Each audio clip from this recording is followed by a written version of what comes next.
Assalamualaikum warahmatullahi wabarakatuh.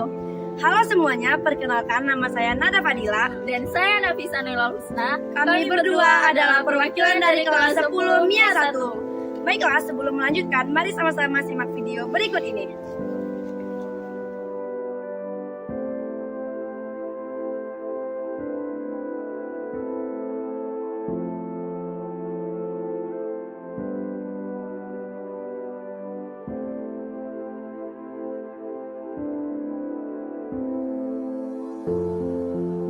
Nah, setelah nonton video tadi, kira-kira kalian tahu nggak sih itu video tentang apa?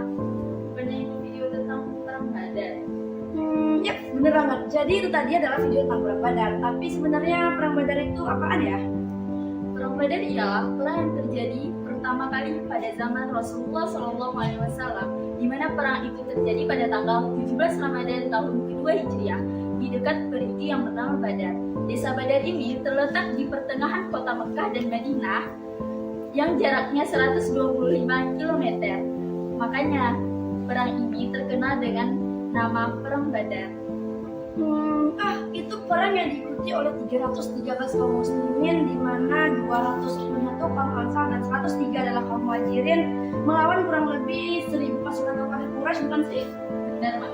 Nah, kamu tahu nggak apa yang jadi penyebab Perang Badar tersebut? Apa ya? Nggak tahu, emang apaan sih? Sebab utama terjadinya Perang Badar ialah karena kaum kafir Quraisy mengusir kaum muslimin dari Mekah.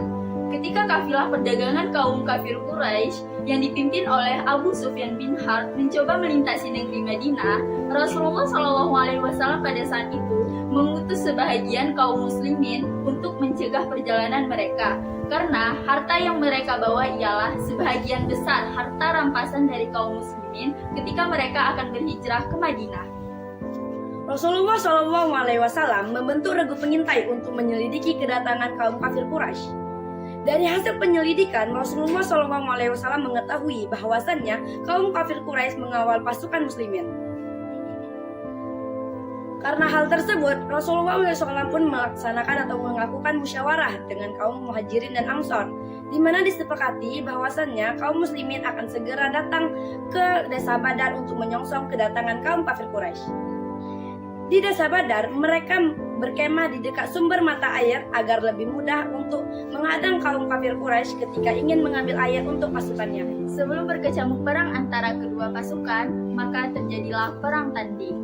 Majulah Al-Awad bin Abdul Asad dari pasukan Quraisy dan dapat dikalahkan oleh pasukan Islam. Lalu muncul Atabah bin Rabi'ah dan Syaiban bin Walid dari pasukan Quraisy dan juga dapat dikalahkan oleh pasukan Islam yang bernama Hamzah bin Abdul Muthalib, Ali bin Abu Thalib, dan Ubaid al-Haris.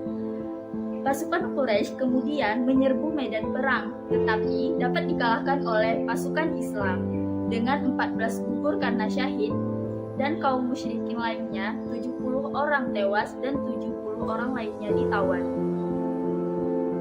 Di tengah berkecamuknya perang, Ruqayyah yang merupakan anak dari Rasulullah SAW dan istri dari Utsman bin Affan mengalami sakit.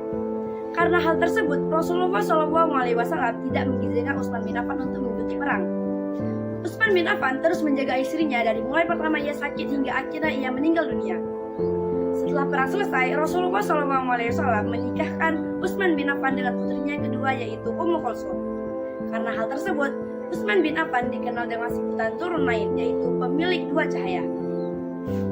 Setelah perang Badar, kaum muslimin kembali ke Madinah dengan gembira atas kemenangan yang didapat dari Allah Subhanahu wa taala dengan membawa para tawanan dan ghanimah.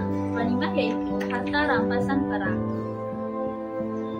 Ada yang menebus dirinya sendiri, ada yang terlepas tanpa tebusan, dan ada yang menebus dengan cara mengajar 10 anak muslim untuk membaca dan menulis. Nah, itu dia materi dari Perang Badar kita pada kali ini. Gimana? Seru nggak? Seru dong, oleh karena itu jangan lupa like, komen, dan subscribe ya teman-teman. Assalamualaikum warahmatullahi wabarakatuh.